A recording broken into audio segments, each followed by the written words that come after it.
Emerged from today's enchanted drawing stupor and glanced up at the sky. The sun was no longer directly overhead, signifying the hours that had melted away without my noticing. Oh dear, Rosie wouldn't be pleased to have been kept waiting. Again. I scrambled to my feet, brushed dirt and leaves off my patched dress, and shoved my sketchbook into my satchel before picking my way along the overgrown path that snaked through the forest. Normally the paths twisted and moved every few steps until it decided on a direction, but they were being uncannily still.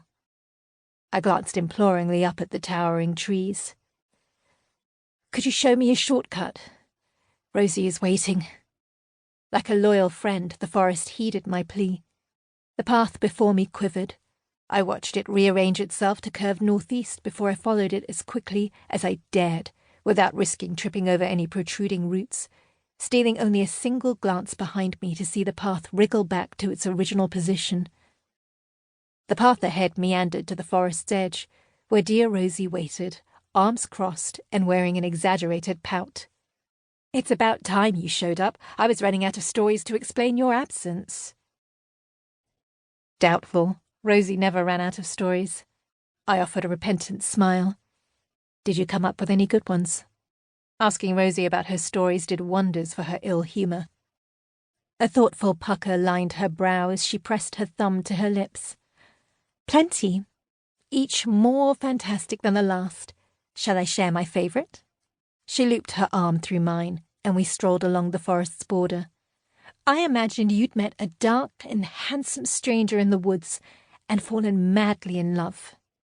I snorted. "Please no." "Don't you dare protest how I choose to write my stories," she said. "When you play the heroine in Rosie's tales, even you long for true love, rather than continuing to stubbornly entertain your delusions that you want a future devoid of romance." "They're not delusions. I don't want to fall in love." Even though we'd had this conversation dozens of times, my words were still lost on Rosie, the ultimate romantic. She heaved a rather dramatic sigh. "I just don't understand it. Every heroine wants to find their true love." "Not me. And before you argue, you know perfectly well why." "Not all men leave like your father, Eileen." I flinched at her mention of him, but as always I buried the pain from his abandonment deep before it could take root. "That's what my mother believed, and look what happened to her." Rosie pursed her lips, but she dropped the subject, for now. No doubt before our visit was over she'd broach her favourite topic yet again. She just couldn't imagine my future not containing a prince and a happily ever after like she'd always imagined for herself. We wandered to our favourite area, tucked several paces within the forest. A charming clearing, awash in wildflowers, shady hemlock trees, and thickets of strawberries whose plump, sun-kissed fruit grew no matter the season. We settled in the grass, and Rosie held up her picnic basket, filled to the brim with day-old leftovers from her family's bakery. "No excursion is complete without a picnic. A picnic we almost lost the opportunity of having when Ferris tried to steal these. Thankfully, I managed to avoid his usual older brother antics." She handed me a chocolate pastry before taking one herself. I frowned at mine suspiciously. "This isn't one of your enchanted treats, is it?" "Certainly not." Rosie took an exaggerated bite from her pastry. "See? Perfectly safe." I watched her closely for any signs of magic at work before I took a tentative bite of my own.